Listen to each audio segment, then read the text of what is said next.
Hello everybody, this is Gregory with 5-Minute Catholic Apologetics and Living, where 5 minutes of your time may get you to the divine. Today we're going to talk about one of the great mortal sins that people don't talk about, which is the sin of calumny and the sin of detraction. Now before we begin, let's start with a prayer. In nomine Patris et Filii et Spiritui Sancti. Amen.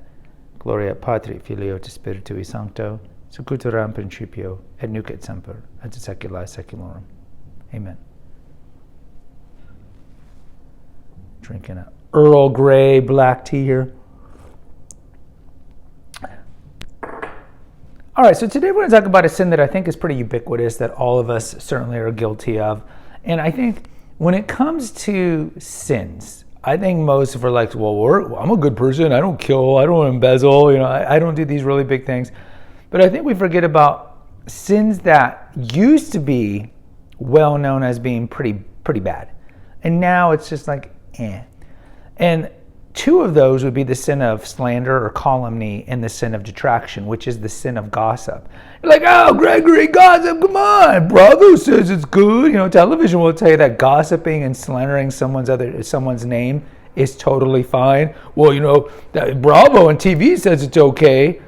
And I've talked about in a past episode, I really think that we are secularists masquerading as Catholics, because I would say that honestly our values, the large majority of Catholic values, lay Catholics, are really more imbued and informed by secular ways than Catholic ways. But we like to think that we're, super Catholics, but really I think we're just secularists masquerading as Catholics, if we're honest. And if you think that slander and detraction is not a big deal, well, then I would tell you to go to the good book, Matthew 15. Jesus is talking about the whole kosher laws, right? The Pharisees are trying to trick him, like, oh, you shouldn't be eating this, and you should be fasting, and so forth.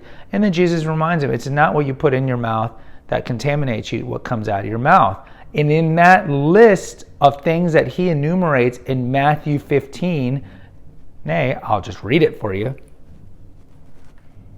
Matthew 15, verse 19. For out of the heart comes evil thoughts, murder. Okay, we all agree murder is bad, right? Adultery, bad. Fornication, is that bad now? Most society will say it's not bad, right? You should sleep with somebody before, hookup culture, good. Theft, false witness, slander. Oh, but Gregory, you're overreacting. Jesus didn't really mean that. Okay, well, let's go to Revelation 21.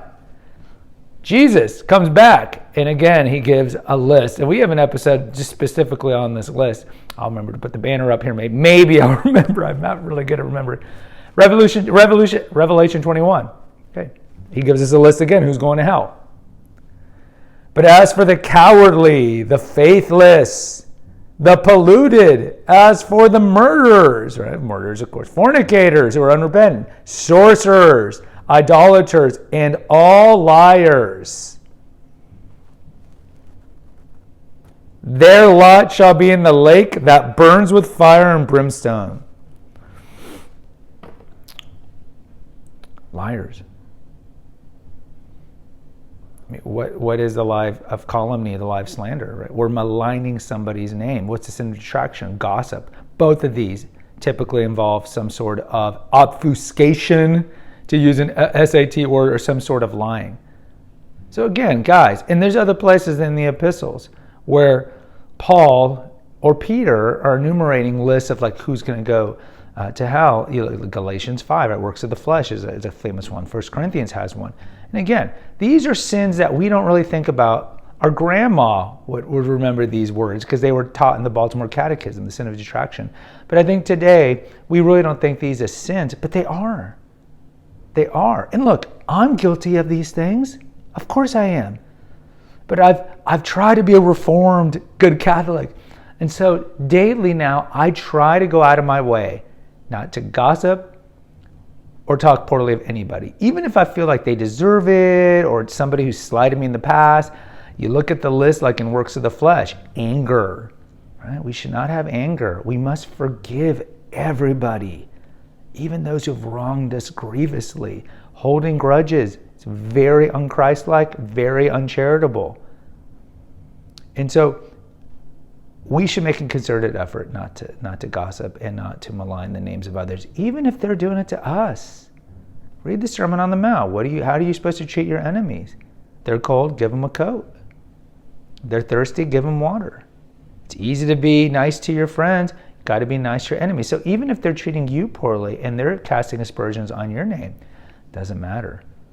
Gossiping and slandering people's names are grave, grave sins that need to be confessed. And there's never, ever a legitimate reason to gossip or to slander somebody's name. And I know this is very 1910 Catholicism, but remember, the faith is timeless. The deposit of faith doesn't lie, doesn't change.